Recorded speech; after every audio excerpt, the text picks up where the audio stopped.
ಕೊಡುವಂಥ ಶಕ್ತಿ ಈ ಬಗಳ ಶತಕಕ್ಕಿದೆ. ಅಷ್ಟು ದೃಢವಾದ ಸಂಗಿ ಕಲ್ಪನಾ ಅವರು ಒಂದು ಸಾರಿ ಹುರ್ಕಡ್ಲಿ ಅಜ್ಜವ್ರನ್ನ ಭೇಟಿಯಾಗ್ಲಿಕ್ಕೆ ಹೋಗ್ತಾರೆ. ಅವರು ಭೇಟಿಯಾಗ್ಲಿಕ್ಕೆ ಹೋದಾಗ ಹುರ್ಕಡ್ಲಿ ಅಜ್ಜನವರು ಕೂಡ ಏನು ಮಾಡ್ತಿದ್ರು ಅಂತಂದರೆ ಈ ಬಗಳ ಶತಕವನ್ನು ಮಾಡ್ತಿದ್ರು. ಶ್ರೀ ಗುರುಭ್ಯೋ ನಮಃ. ಸರ್ವಮಂಗಳಮಾಂಗಲ್ಯೆ ಶಿವೆ ಸರ್ವಾರ್ಥಸಾಧಿಕೆ ಶರಣ್ಯತ್ರ್ಯಂಬಕೆ ಗೌರೇ ನಾರಾಯಣಿ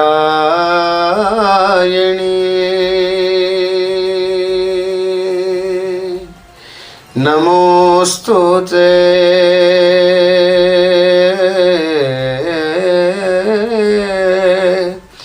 ನಾರಾಯಣಿ ನಮೋಸ್ತುತೇ.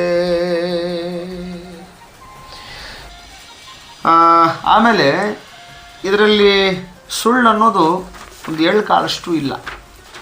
ಯಾಕಂದರೆ ಸತ್ಯವನ್ನೇ ಹೇಳಿದ್ದಾರೆ, ಅವರು ಸತ್ಯವನ್ನೇ ಬರೆದಿದ್ದಾರೆ. ಇದಕ್ಕೆ ಸತ್ಯ ಉದಾಹರಣೆಗಳು ಸಾಕಷ್ಟು ಜೀವಂತ ಉದಾಹರಣೆಗಳು ಸಿಗ್ತವೆ. ಈ ನವಲಗುಂದದಲ್ಲಿ ಹುರ್ಕಡ್ಲಿ ಅಜ್ಜವರು ಅಂತ ಈ ಬಗಳ ಶತಕ ಮಾಡ್ತಿದ್ರು. ಅವರು ಕೂಡ ಅವ್ರ ಭಕ್ತರು ಸರ್ವೇ ಸಾಮಾನ್ಯ ಬಹಳಷ್ಟು ಕಡೆ ಇದ್ದಾರೆ. ಅವರು ತಮ್ಮ ಹತ್ರ ಬಂದಿರೋರಿಗೆಲ್ಲರಿಗೂ ಹೇಳೋದೇನು ಅಂದರೆ ಬಗಳ ಶತಕ ಮಾಡಿರಿ, ಬಗಳ ಶತಕವನ್ನು ಓದ್ರಿ. ಆ ಬಗಳ ಶತಕವನ್ನು ಪ್ರಾರ್ಥನೆಯಿಂದ ಭಕ್ತಿಯಿಂದ ಪ್ರಾರ್ಥನೆ ಮಾಡಿರಿ, ಅದನ್ನು ಸ್ಮರಣೆ ಮಾಡಿರಿ. ಬಗಳ ಶತಕವನ್ನು ಭಕ್ತಿಯಿಂದ ಕೇಳ್ರಿ, ಓದಲಿಕ್ಕೆ ಆಗದೆ ಇರೋರು ಅಂತ ಹುರ್ಕಡ್ಲಿ ಅಜ್ಜವರು ಕೂಡ ಹೇಳ್ತಿದ್ರು. ಅದನ್ನೇ ಚಿದಾನಂದ ಹೋದ್ರು ಬರೆದಿದ್ದನ್ನೇ ಹೇಳಿದ್ದಾರೆ ಅವರು. ಈ ಹುರ್ಕಡ್ಲಿ ಅಜ್ಜವರಿಗೆ ಎಷ್ಟು ಶಕ್ತಿ ಸಾಮರ್ಥ್ಯ ಇತ್ತು ಅಂತಂದರೆ ಈ ಬಗಳ ಶತಕವನ್ನು ಮಾಡಿ ಮಾಡಿ ಮಾಡಿ ಮಾಡಿ ಅವ್ರಿಗೆ ಅಗಾಧವಾಗಿರುವಂಥ ಆ ಶಕ್ತಿ ಸಾಮರ್ಥ್ಯ ಒಳಗೆ ಹೋಗಿ ಅವ್ರು ಪೂಜೆಗೆ ಕೂತ್ಕೊಂಡ್ರು ಅಂತಂದರೆ 8-9 ತಾಸುಗಳಾದರೂ ಬರ್ತಾನೆ ಇರಲಿಲ್ಲ ಹೊರಗಡೆ. ಅವರು ಅಷ್ಟು ಆನಂದವಾಗಿ ಕಾಲ ಕಳೀತಿದ್ರು ಪೂಜೆಯೊಳಗೆ, ಆ ತಾಯಿಯ ಧ್ಯಾನದೊಳಗೆ. ನಮಗೆಲ್ಲ ಒಂದು 15-20 ನಿಮಿಷ, ಒಂದು ಅರ್ಧ ಗಂಟೆ ಕೂತ್ಕೊಂಡು ಜಪ ಮಾಡು, ಪೂಜೆ ಮಾಡು ಅಂತಂದರೆ ನಮ್ಗೆ ಆಗಲ್ಲ. ಯಾಕಂದರೆ 3 ಗಂಟೆ ಕೂತ್ಕೊಂಡು ಸಿನಿಮಾ ನೋಡ್ತೀವಿ. ದಿನದ 24 ತಾಸು ಮೊಬೈಲ್ ಯೂಸ್ ಮಾಡ್ತೀವಿ. ರಾತ್ರಿ ಇಡೀ ನಿದ್ದೆಗೆಟ್ಟು ಯಾವುದೋ ಸಿನಿಮಾನೋ ಇವೆಲ್ಲ ನೋಡ್ತೀವಿ. ಆದರೆ ನಿದ್ದೆಗೆಟ್ಟು ಪೂಜೆ ಮಾಡು ಅಂದ್ರೆ ಆಗಲ್ಲ, ನಿದ್ದೆಗೆಟ್ಟು ಸೇವೆ ಮಾಡು ಅಂದ್ರೆ ಆಗಲ್ಲ. ಗುರು ಸೇವೆ ಮಾಡು, ಭಜನೆ ಮಾಡು, ಪುರಾಣ ಕೇಳು, ಏನೋ ಒಂದು ಒಳ್ಳೆಯ ಧರ್ಮ ಚಿಂತನೆ ಮಾಡಪ್ಪ ಅಂತ ಆಗೋದಿಲ್ಲ. ಹಾಗಂತ ಇದು ಕಲಿಗಾಲ. ಹಾಗಾಗಿ ಮನುಷ್ಯನಿಗೆ ಅದು ಬರೋದಿಲ್ಲ. ಅದು ಬಂದಿದೆ ಅಂತಂದರೆ ಅದು ಪುಣ್ಯ ಅಂತ, ಅವ್ನ ಪುಣ್ಯ, ಅದು ಪೂರ್ವಜನ್ಮದ ಸುಕೃತ ಅಂತ ಹೇಳ್ತಾರೆ. ಹುರ್ಕಡ್ಲಿ ಅಜ್ಜವರು ಒಳಗಡೆ ಹೋಗಿ ಕೂತ್ಕೊಂಡ್ಬಿಟ್ರೆ ಅಷ್ಟು ಭಕ್ತಿಯಿಂದ, ಅಷ್ಟು ಆನಂದವಾಗಿ ಆ ತಾಯಿ ಧ್ಯಾನ ಮಾಡ್ತಿದ್ರು. ಎಷ್ಟು ಆನಂದ, ಒಳಗಡೆ ಹೋಗಿ ಕೂತ್ಕೊಂಡ್ಬಿಟ್ರೆ ಹೊರಗಿನ ಪ್ರಪಂಚ ಮರೆತು ಬಿಡ್ತಿದ್ರು. ಹಾಗಾಗಿ ಅವ್ರು ಅಂದದ್ದೇ ಆಗಿದೆ. ಅವರು ಏನು ಹೇಳ್ತಾರೆ ಅದು ಆಗ್ತಿತ್ತಂತೆ. ಅದು ಯಾವುದರ ಪುಣ್ಯ ಅಂತಂದರೆ ಈ ಬಗಳ ಶತಕ. ಈ ತಾಯಿಯ ಬಗಳ ಶತಕದಲ್ಲಿ ಇರುವಂಥ 101 ನುಡಿಗಳನ್ನು ನೇರವಾಗಿರುವಂಥ ದೃಷ್ಟಿಯನ್ನಿಟ್ಟು ಓದು ಅಂತ ಹೇಳ್ತಾರೆ. ನೇರವಾಗಿ ದೃಷ್ಟಿಯನ್ನಿಟ್ಟು ಓದಬೇಕಂತ ನಾವು. ಚಿತ್ತ ಒಂದು ಕಡೆ, ಮನಸ್ಸು ಒಂದು ಕಡೆ, ನಮ್ಮ ವಿಚಾರಧಾರೆಗಳು ಒಂದು ಕಡೆ, ಏನನ್ನೋ ತಲೆಯಲ್ಲಿ ಇಟ್ಕೊಂಡು ಪೂಜೆಗೆ ಕೂಡಬಾರ್ದು. ಸಂಪೂರ್ಣವಾಗಿ ನಾವು ಅಲ್ಲಿರಬೇಕು. ಪೂಜೆ ಮಾಡುವಂಥ ಸ್ಥಾನದಲ್ಲಿ, ಆ ಜಾಗದಲ್ಲಿ ದೇಹ ಮಾತ್ರ ಇರೋದಲ್ಲ, ಮನಸ್ಸು ಅಲ್ಲಿ ಕೇಂದ್ರೀಕೃತವಾಗಿರಬೇಕು. ಶುದ್ಧವಾದ ಮನಸ್ಸಿರಬೇಕು. ಆ ಶುದ್ಧವಾದ ಮನಸ್ಸಿನಿಂದ ಪೂಜೆ ಮಾಡಬೇಕು. ಧೂಪ, ದೀಪ, ನೈವೇದ್ಯ ಇವುಗಳನ್ನ ಹಚ್ಚಿ ಸಾಧ್ಯವಾದಷ್ಟು ಭಕ್ತಿಯಿಂದ ಹೇಗೆ ಪೂಜೆ ಮಾಡ್ತೀವಿ. ಈಗ ಉದಿನ ಕಡ್ಡಿ ಇಲ್ಲ ಅಂದರೆ ನಡೆಯುತ್ತೆ ಪೂಜೆ ಮಾಡುವಾಗ. ಅಂದರೆ ನಾವು ಅಲ್ಲಿರಬೇಕು. ನಾವೇ ಅಲ್ಲಿಲ್ಲ ಅಂದರೆ ನಡೆಯೋದಿಲ್ಲ. ಒಂದು ಹೂವು ಸಿಕ್ಕಿಲ್ಲ, ಏನು ಮಾಡೋದ್ರಿ ಅಂತ ಕೇಳಿದ್ರೆ ಅದು ಇಲ್ಲ ಅಂದರೆ ನಡೆಯುತ್ತೆ. ಆದರೆ ನಾವು ನಮ್ಮ ಹೃದಯ ಕಮಲ ಏನಿದೆಯಲ್ಲ ಅದು ಅದು ಭಾಳ ಶುದ್ಧವಾಗಿರಬೇಕು, ಪ್ರಸನ್ನವಾಗಿರಬೇಕು. ಅಷ್ಟೇ ಆನಂದದಿಂದ ಪೂಜೆ ಮಾಡಬೇಕು. ಆ ಪೂಜೆಯ ಫಲವನ್ನು, ಅದರ ಬಲವನ್ನು ಅನುಭವಿಸ್ತಾರೆ ಬಲ್ಲರು. ಈ ಬೆಲ್ಲ ರುಚಿ ಇದೆ ಅಂತ ಹೇಳಬಹುದು. ಬೆಲ್ಲ ರುಚಿ ಇದೆ, ಹೆಂಗೆ ರುಚಿ ಇದೆ ಒಂದಿಷ್ಟು ಅದನ್ನು ತೋರಿಸ್ರಿ ನೋಡೋಣ ಅಂತಂದರೆ ತೋರಿಸ್ಲಿಕ್ಕೆ ಆಗೋದಿಲ್ಲ. ವೈರಲ್ಲಿ ಕರೆಂಟ್ ಇದೆ ಅಂತ ಹೇಳ್ತಾರೆ. ಅದರಲ್ಲಿ ಕರೆಂಟ್ ಇದೆ, ಅದು ಹೆಂಗಿದೆ ತೋರಿಸ್ರಿ ಅಂತಂದರೆ ಅದು ತೋರಿಸ್ಲಿಕ್ಕೆ ಬರೋದಿಲ್ಲ. ಅದನ್ನು ಮುಟ್ಟಬೇಕು, ಗೊತ್ತಾಗುತ್ತೆ ಅವಾಗ ಅದು ಎಷ್ಟು ಶಕ್ತಿ ಇದೆ, ಎಷ್ಟು ಪವರ್ ಇದೆ ಅದರೊಳಗಡೆ, ಆ ವೈರ್ ಒಳಗಡೆ ಅಂತ. ಹಾಗೆ ಈ ಬಗಳಾಶತಕ ಅನ್ನೋದ್ರಲ್ಲೂ ಅಷ್ಟು ಪವರ್ ಇದೆ. ಇಂಥದ್ದಿಲ್ಲ ಅನ್ನೋದನ್ನು ಕೊಡುವಂಥ ಶಕ್ತಿ ಈ ಬಗಳಾಶತಕಕ್ಕಿದೆ. ಅಷ್ಟು ದೃಢವಾದ ಸಂಕಲ್ಪದಿಂದ, ಅಷ್ಟು ಭಕ್ತಿಯಿಂದ ಹುರ್ಕಡ್ಲಿ ಅಜ್ಜನವರು ಕೂಡ ಏನು ಮಾಡ್ತಿದ್ರು ಅಂತಂದರೆ ಈ ಬಗಳಾಶತಕವನ್ನು ಮಾಡ್ತಿದ್ರು.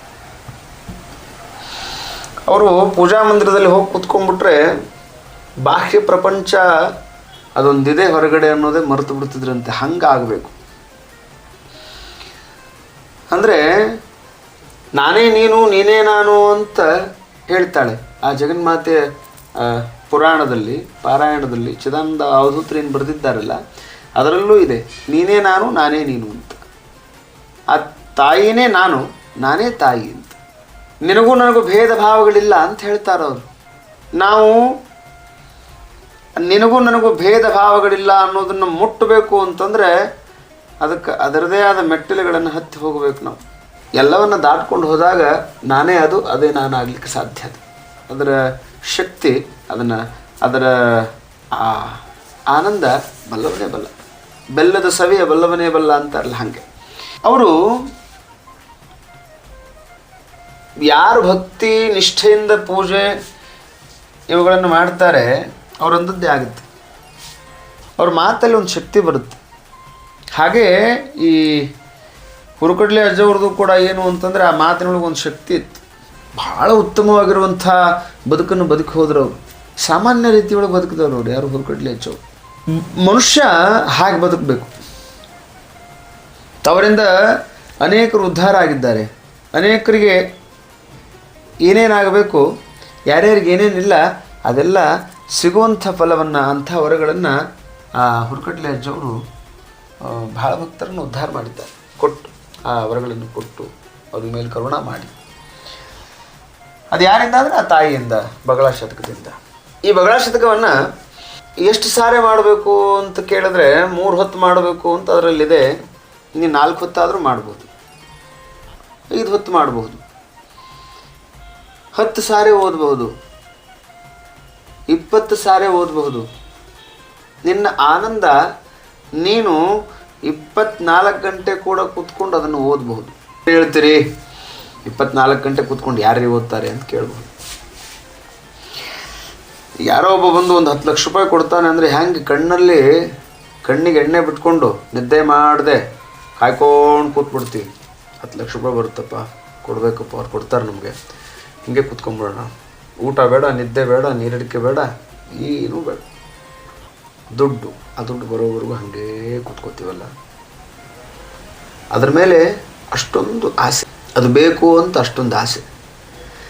ಅದೇ ಆ ಪ್ರೇಮವನ್ನು, ಅದೇ ಆಸೆಯನ್ನು ನೀನು ಎಲ್ಲಿಡಬೇಕು ಅಂದರೆ ಈ ಜಗನ್ಮಾತೆಯ ಮೇಲೆ, ಈ ಬಗಳಾಶತಕದ ಮೇಲೆ ಇಟ್ಟಿ ಅಂದರೆ ಅದು ಏನು ಮಾಡುತ್ತೆ ಅಂತಂದರೆ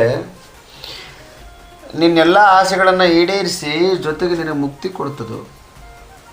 ಅದಕ್ಕೆ ಮುಕ್ತಿ ಅನ್ನುವಂಥದ್ದು ಸಿಗಬೇಕು ಅಂತಂದರೆ ಸತ್ಯ, ಧರ್ಮ, ನ್ಯಾಯ, ನೀತಿ ಇವುಗಳನ್ನು ತಿಳ್ಕೊಂಡು ಧರ್ಮದ ದಾರಿಯೊಳಗೆ ನಿತ್ಯವಾಗಲೂ ಉತ್ತಮ ದಾರಿಯೊಳಗೆ ನಡ್ಕೊಂಡು ಹೋಗಬೇಕು. ಮಹಾನುಭಾವರು ಈ ಜಗತ್ತಲ್ಲಿ ಹುಟ್ಟು ಹೋಗಿದ್ದಾರೆ. ಹುರುಕಡ್ಲಿ ಅಜ್ಜವ್ರದ್ದು ಜೀವನ ಚರಿತ್ರೆಯನ್ನು ವಿಚಾರ ಮಾಡಲಿಕ್ಕೆ ಹೋದರೆ ಭಾಳ ವಿಚಿತ್ರವಾಗಿ ಬದುಕು ಹೋಗಿದ್ದಾರೆ. ಈ ಕಲ್ಪನಾ, ಚಲನಚಿತ್ರ ನಟಿ ಕಲ್ಪನಾ ಅವರು ಒಂದು ಸಾರಿ ಹುರುಕಡ್ಲಿ ಅಜ್ಜವ್ರನ್ನ ಭೇಟಿಯಾಗ್ಲಿಕ್ಕೆ ಹೋಗ್ತಾರೆ. ಅವರು ಭೇಟಿಯಾಗ್ಲಿಕ್ಕೆ ಹೋದಾಗ